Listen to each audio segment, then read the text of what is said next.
जनपद संभल में गठबंधन के उम्मीदवार जियाउर रहमान वर्क ने भाजपा पर बोला जमकर हमला। भाजपा संवैधानिक संस्थाओं पर दबाव बनाकर हथियार के रूप में कर रही इस्तेमाल।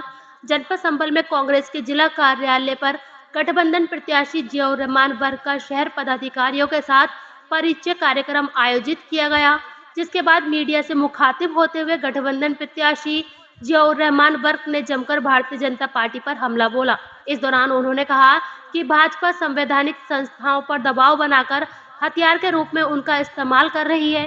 साथ ही उन्होंने कहा कि गठबंधन को तोड़ने के प्रयास में लगे हुए भाजपा के लोग, पहले उन्होंने नीतीश कुमार को तोड़ा, उसके बाद जयंत चौधरी को। अपने जो इस गठबंधन में कांग्रेस पार्टी की पदाधिकारी और कार्यकर्ताओं की तरफ से कि वो मेरा पूरा सहयोग करेंगे और मैं भी इस मौके पर उनको ये यकीन दिलाता हूँ कि जहाँ उनको ज़रूरत पड़ेगी तो मैं भी जियाउर रहमान पर भी उनके इस चुनाव के बाद में या चुनाव के दरमियान में कहीं ज़रूरत पड़ेगी तो मैं उनके हर दुख तक शरीक। बसपा के द्वारा अपना प्रत्याशी उतारे जाने के बाद संभल में लोकसभा में आपको कितना नुकसान होता दिखाई दे रहा है? देखिए, बसपा पार्टी के प्रत्याशी आना तो कोई ताज्जुब की बात नहीं है और पार्टी का प्रत्याशी भी मुसलमान आना भी कोई ताज्जुब नहीं है, क्योंकि इसमें कोई दो राय नहीं है। आज प्रदेश ही नहीं पूरा देश इस बात को जान रहा है कि भारतीय जनता पार्टी ने जिस तरह से इस लोकतंत्र संविधान होने के बावजूद गठबंधन को तोड़ने का पूरा प्रयास किया, जहाँ पे नीतीश कुमार जी को तोड़ा, जहाँ पे जयंत चौधरी को तोड़ा, जहाँ महाराष्ट्र के अंदर उन्होंने तोड़ फोड़ करी और कई मुख्यमंत्रियों को, पूर्व मुख्यमंत्रियों को जेल भेजने का काम करा। वो लोग को डरे सहमे में हुए हैं और इस वजह से ही बसपा पे भी दबाव बना करके मुस्लिम प्रत्याशी उतारने का काम करा है। लेकिन इतना मैं ज़रूर कहूँगा कि आज हालात के हिसाब से सारे लोग जागरूक हैं और वो इस चीज़ को समझ रहे हैं। 2014 और 24 के अंदर ज़मीन आसमान का फ़र्क है। 2014 के अंदर जब चुनाव हुआ था, हमारे भाई, हमारे मोहतरम बहुजन समाज पार्टी से जो प्रत्याशी थे अकील रहमान साहब, आज अल्लाह करम से वो अकील रहमान साहब जनाब वो भी हमारे साथ में इस समाजवादी पार्टी में शामिल हो गए हैं। हमने उनका इस्तकबाल किया है और वो भी हमारे साथ कंधे से कंधा मिलाकर चुनाव लड़ेंगे। मैं अपनी बात को मुख्तसर करते हुए ये कहूँगा कि तब में और अब में फ़र्क है और अब जो है वोट ना के बराबर। सर, ईडी के लगातार अब भी छापेमारी की जा रही है, उसको लेकर क्या कहना चाहेंगे? यही अफसोस की बात है कि इस जो देश की आज़ादी के बाद से कि चुनाव आचार संहिता लागू होने के बाद, नोटिफिकेशन होने के बाद में ये सुनने में आता था और देखने में मिलता था कि जो भी संस्थाएं होती थी वो एक तरह से आज़ादी के तौर पर काम करती थी।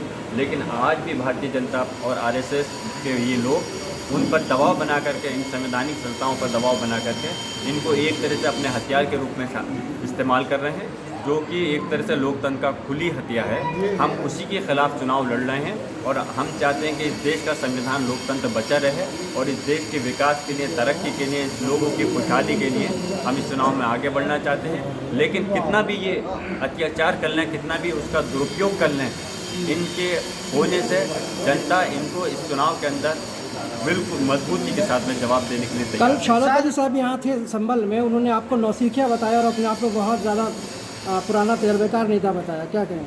देखिए, वो मेरे बड़े हैं, मैं कोई गलत अल्फाज उनके लिए इस्तेमाल नहीं करूँगा। उन्होंने उनकी जो अल्फाज टाइप के वो मेरे लिए नहीं, जनता के लिए भी बहुत अच्छी वो अपने शब्दों का इस्तेमाल करते हैं। ये आप गुना की विधानसभा में अगर जाएंगे तो आपको ये जानकारी मिलेगी कि वो वहाँ की जनता के लिए कितने अच्छे तरीके से पेश आते हैं। लेकिन मैं यही कहूँगा कि इस चुनाव के अंदर यकीनन मेरी उम्र ज़रूर कम है, मैं मानता हूँ, लेकिन अल्हम्दुलिल्लाह अल्लाह के करम से मेरे पास तजुर्बा बहुत बड़ा है। दादा मोहतरम शफीकुर रहमान साहब जो इस प्रदेश नहीं पूरी देश की राजनीति के अंदर एक मजबूत शख्सियत रही हैं, उनके साथ में रह करके मैंने ट्रेनिंग की है और 15 साल उनके साथ रह कर बहुत कुछ सीखा है और तजुर्बा हासिल किया है। उसी की बदौलत इंशाल्लाह इस लोकसभा के चुनाव में मैं कोशिश करूंगा जिन लोगों को ये गलतफहमी है उन लोगों को ये साबित करके दिखा दूँ। सपा भाजपा पर हमला बोलते हुए शमसुद्दीन राइन ने कहा कि दंगे होते नहीं, कराए जाते हैं। सपा सरकार में भी दंगा हुआ, इस पर क्या कहना चाहेंगे? दंगे होते नहीं, अगर उन्होंने कहा कराए जाते हैं तो हम कब कह रहे हैं? भारतीय जनता पार्टी तो अपनी इस चुनाव रणनीति को सत्ता हासिल करने के लिए सारे हथकंडे का इस्तेमाल करती है, लेकिन समाजवादी पार्टी के अंदर जो है हमेशा से इस चीज़ पे ख़ास तौर पे रहा है कि किस प्रकार की कोई घटना नहीं घटनी चाहिए। लेकिन अभी कहीं घटी है, बहुजन समाज पार्टी के अंदर कौन सी एक घटनाएँ नहीं घटी, लेकिन अगर घटनाएं घटी हैं तो उस पर कंट्रोल किया जाना बड़ा ज़रूरी होता है। लेकिन बीजेपी इन चीज़ों को ख़ास तौर से आगे बढ़ करके अंजाम देती है, जो कि मजम्मत के लायक है। आज पल्लवी पटेल और ओवैसी साहब का गठबंधन होने जा रहा है, 35 सीटों पर वो प्रत्याशी उतार रहे हैं, क्या कहेंगे? मैं अभी गठबंधन हुआ नहीं है, हो जाएगा तो उसके बाद मैं अपनी 2 बजे प्रेस कॉन्फ्रेंस हो जाएगी। लेकिन मैं इतना ही कहूँगा कि हमारा मकसद इंडिया, इस समाजवादी पार्टी, कांग्रेस और पूरी जो सारी पार्टियाँ, लालू यादव जी, आप पार्टी के लोग इकट्ठा हुए हैं, हमारा मकसद सीधे सिर्फ और सिर्फ भारतीय जनता पार्टी RSS, जो कि देश के खिलाफ लोग हैं, ये लोग, इनको सत्ता से हटा करके और जनता की सरकार बनाना है, जिससे कि देश का विकास हो सके और खुशहाली आ सके। आखिरी सवाल के स्वामी प्रसाद महोदय ने 2 सीटों पर कैंडिडेट उतारे हैं, तो इससे चुनाव पर क्या फ़र्क पड़ेगा? देखिए, चुनाव आता है तो चुनाव में प्रत्याशी उतारने का काम तो पार्टियों का होता ही है।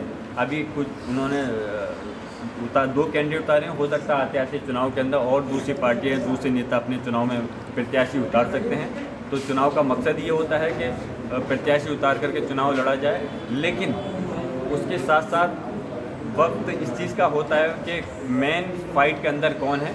इस समय भारतीय जनता पार्टी खुद इस चीज़ को, जो लोग हैं इस चीज़ को तस्लीम कर रहे हैं कि इंडिया गठबंधन बहुत मजबूती के साथ चुनाव लड़ रहा है और इस चीज़ का उनको एहसास है, तभी वो गठबंधन को तोड़ने के काम में प्रयास में लगे। तो स्वामी प्रसाद महोदय को इंडिया गठबंधन ने दरकिनार कर दिया है, इसलिए प्रत्याशी उतारे गए हैं। नहीं, अब देखिए, मैंने वही कहा कि प्रत्याशी उतारने का हक हर पार्टी को, हर नेता को है। कोई आज़ादी है, जो पार्टी है वो पार्टी से उतार सकते हैं, कोई है तो आज़ादी है से भी अपना नॉमिनेशन करा सकते हैं। लेकिन उन्होंने क्यों किया है, इस चीज़ का जवाब वो खुद दे सकते हैं, उसका जवाब मैं नहीं दे सकता। समाजवादी पार्टी को बहुत सारे कैंडिडेट बदलने पड़ रहे हैं, इसकी क्या वजह हो सकती है? किसको? समाजवादी पार्टी ने करीब 1 दर्जन कैंडिडेट बदल दिए हैं। 1 दर्जन तो नहीं, लेकिन कुछ कैंडिडेट में बदलाव किया है। उसकी वजह यही रहती है कि जब प्रत्याशी मुंतखब होने के बाद में अगर कहीं कोई समस्या आती है, कहीं कोई कमी लगती है, लोगों के मशवरे होते हैं, तो नेताओं को उनसे बात करके उस जगह से बदलाव भी करना पड़ता है। सर, दूसरे खेमे को मनाने में अब तक कितना कामयाब हुए हैं? कुछ कार्यकर्ता सपा से टूट करके भाजपा में शामिल हुए हैं, संबंध में क्या कहेंगे? 2-3 लोगों को अगर आप ये कहें कि टूट करके समाजवादी के वो गए, समाजवादी लोग आज भी समाजवादी के साथ हैं। उनको ये मतलब नहीं कि प्रत्याशी कौन है, आज भी वो पूरे तन मन धन के साथ में चुनाव लड़ा रहे हैं।